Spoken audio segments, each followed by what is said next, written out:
What's up, everybody? I'm here with another book review. This time I want to talk about a book in the original Goosebumps series. This is another review for the original series. This is Bad Hair Day. And before I get started, I do want to say that I do still have like somewhat of a cold. So I may have to stop and take a break and cough, but just ignore it, keep going. As far as I know, I'm still doing good. But yeah, I do have a little bit of nostalgia for this book. I remember me and a friend were looking through the titles of the Goosebumps series, and I remember thinking around like number 40-ish, like some of the titles are just getting kind of crazy, like Bad Hair Day, The Beast from the East, Egg Monsters from Mars. They're just weird. And I remember a friend of mine telling me that he had this book at his school, and him telling me that had a picture of a rabbit on the front of it, and that's what we would always do. Like if he had a book at his school, he'd tell me what the cover would look like, and I just try to picture it. And I remember trying to picture like how what does a rabbit look like on a Goosebumps book. And yeah, I remember finally getting this book, and I don't actually remember where. And usually I can tell you where I got the actual book from. And this one just I got it, and yeah, usually I can tell you if I was at a thrift store or a Goodwill or what, but I don't remember where I got this book from. This is an original from my childhood, I can tell. And yeah, I remember getting it, and I thought that the cover was really cool, but I also remember thinking that this guy looked very familiar. And during the 90s, I do remember seeing people with like Goosebumps on their shirts and backpacks and stuff, so I'm sure I've seen him floating around somewhere. And yeah, I thought the cover was pretty cool. I still think the cover is pretty awesome, very colorful. It's got a rabbit on the front. He looks kind of like something from Courage the Cowardly Dog a little bit. That's what it reminds me of, like an evil rabbit. I don't think there's an evil rabbit in that series, but yeah, as far as the actual book itself goes, I remember things a little bit differently after finishing this. And one of the biggest things I remembered was I felt like the little girl gets turned into a rabbit at the very beginning of this book. That doesn't happen until closer to the end. So yeah, the story itself follows this kid named Tim. He is he loves magic, and he is obsessed with this guy named Amazo, who is this magician who he looks up to and really wants to be like him. And so him and his friend are walking home, I think from school one day, and they see this place called, it's like Malik's Magic Shop. And they go in and they kind of look around and talk about like magic tricks and stuff like that. And this Malik guy says he has two tickets to this thing happening at this place called Midnight, no, Mansion Manor, Midnight Manor or something like that. Midnight Mansion, maybe, or something like that. And so he has, sorry, so he has these two tickets. He gives them to Tim, and he plans on going, but he doesn't think his parents are going to let him. So he gets home and he asks his mom, can I go to this nightclub thing? And this kid is like 10, I think, in this book. And his parents rightfully say, no, you can't go out and do all this stuff. You need to, it's a school night. So yeah.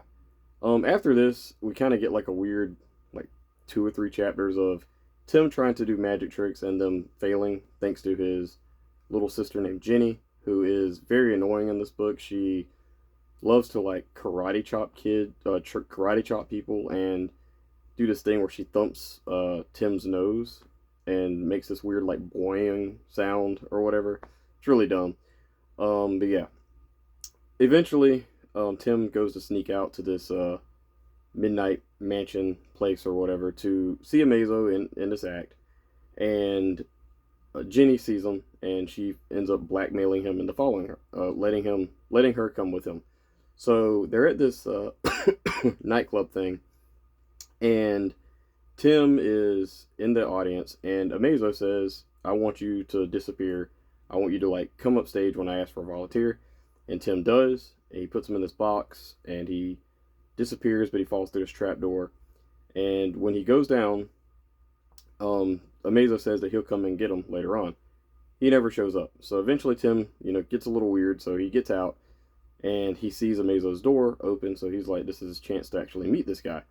He goes to the door, and Amazo basically tells him to go away, get out, calls him a punk, and this hurts Tim's feelings, so he steals a magic kit that's sitting outside. And he takes it home, and he sees Jenny outside, and they end up going home. and Jenny basically blackmails him again to like saying that she's gonna tell on him if she uses any of the magic tricks without her around, and yeah. So they go upstairs, or Tim goes upstairs and throws the magic kit in the attic, but not before opening it up and seeing what it's all about. So he opens it up, and inside is these like mechanical snakes that he doesn't think is real. They're attached to this tuxedo thing that he puts on, and these snakes come out. And this is like the scariest scene in the book because I'm like, okay. And if you guys follow me on Goodreads, you would know that I said that I'm having a lot more fun than I realized I was. And I still stand by that because I actually do think that I like this more as an adult than I did as a kid, even though my rating for a kid, like when I was a kid, rating for this, I give it like a 2 out of 5 stars.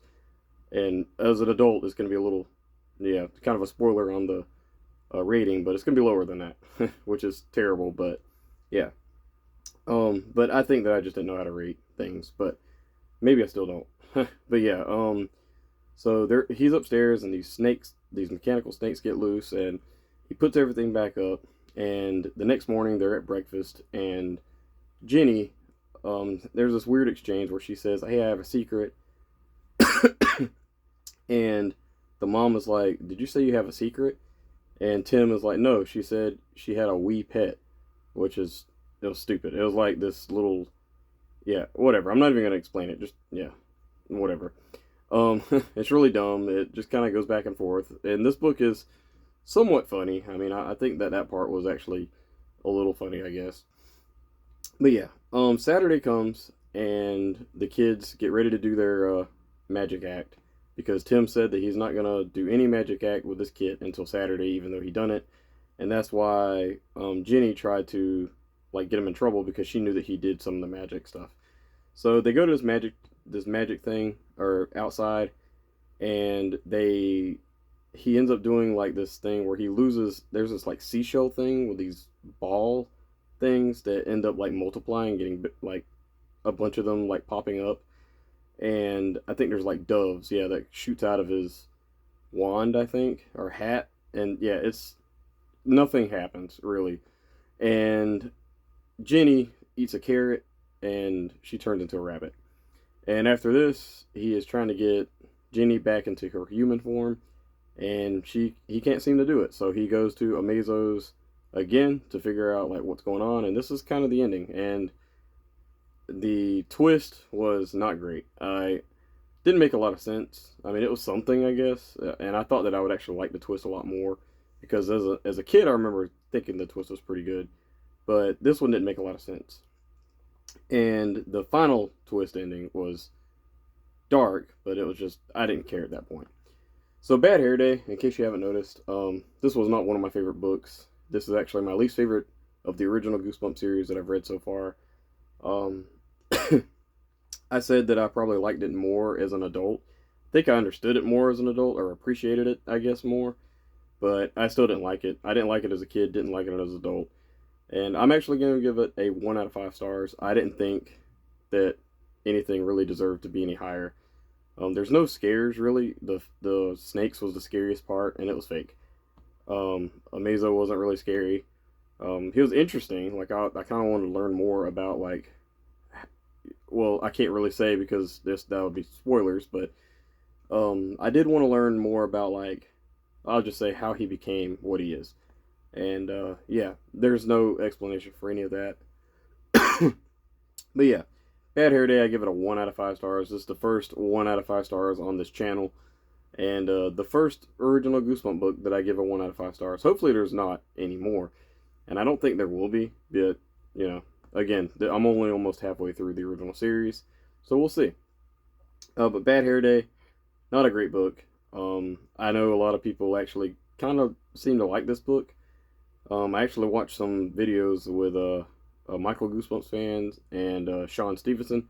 I know Sean Stevenson loves this book, and he's like a big magic person too. I wasn't really into magic as a kid, so maybe that has something to do with it too. Maybe I'd appreciate it more if I was more into that kind of stuff. But yeah, this wasn't for me. Easily my least favorite of the series so far. But yeah, again, the scariest and most entertaining scene was when they're in the when they're in the attic. And other than that, yeah. Yeah. Bad Hair Day, 1 out of 5 stars. Please let me know in the comments below, what did you think about this book? Is it your least favorite or favorite? I'd love to see you guys tell me that this is your favorite and tell me why I'm wrong, and that's fine. But yeah, that's it for me, guys. Thank you. Bye bye.